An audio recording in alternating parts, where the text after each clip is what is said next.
I was asked to come up with 5 things that I think are sort of new or interesting in the AI in Regtech, which we're mostly going to talk about AI in AML, so catching money launderers, terrorists, human traffickers, people like that.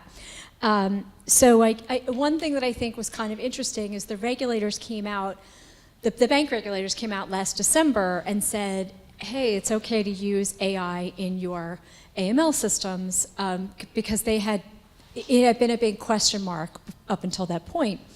But when I talk to bankers, they're still very concerned about what does that really mean? When they actually come in and examine us and look at what we have, are they going to be laissez-faire? Are they going to cast aspersion? And we're going to talk about this, but for instance, if your new AML system uncovers a big money laundering ring that's been going on for 5 years, are your regulators going to say, hey, you screwed up, we're fining you $10 million or whatever. And on the other hand, they're worried about what if our new AI system produces fewer red flags, but better red flags, but then you're only submitting 100 suspicious activity reports, and this other bank is submitting 500 suspicious activity reports. What are the regulators going to say to that? Are they going to say you're not trying hard enough? So they have all these questions around how is this going to work and how is it going to be deployed, and are they really going to live up to the statement that they made in December that we're open to this?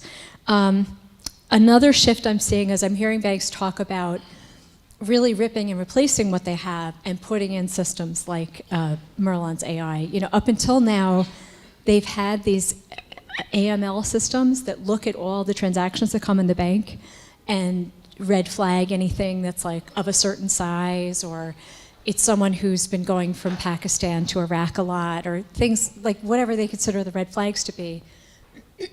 And what they've been doing is just taking, the banks have been taking the data from their existing systems and then putting them into a new system like Merlin, or there's a few others, and then seeing what happens. But some of them are starting to talk about actually getting rid of what they have, putting in something new, taking a really fresh look at all of the activity, all the transactions that happen, and a new way of looking for suspicious patterns and letting the AI engine do what it should do better than what they have. Another trend I'm seeing is regulators in other countries have been far outpacing the US regulators when it comes to innovation. You have regulators in the UK and Hong Kong and Singapore that have been really, really forward-thinking, at least as opposed to the US regulators. And they have, about 20 countries have fintech sandboxes where fintech companies can come and start issuing products without too much fear of retribution, at least if they kind of play within the guardrails that they have. And there's just been more of an openness toward new ideas, new companies. In the US, we're so conservative. It's been much harder, but we're starting to see some change. I think on the capital markets side, we've seen some change. We're seeing the SEC and FINRA are using AI to watch trading activity and watch the capital markets. Another trend is that we're starting to see fintech sandboxes emerge, and I already mentioned that. Arizona was the first state to have one, and they have like a handful of companies that are using it. They basically use it for economic reasons. They want to draw businesses to their state, so they're saying we have this nicer environment. You can come in and launch your product, and we'll sort of help you out. They do have to put a lot of disclosures on their products.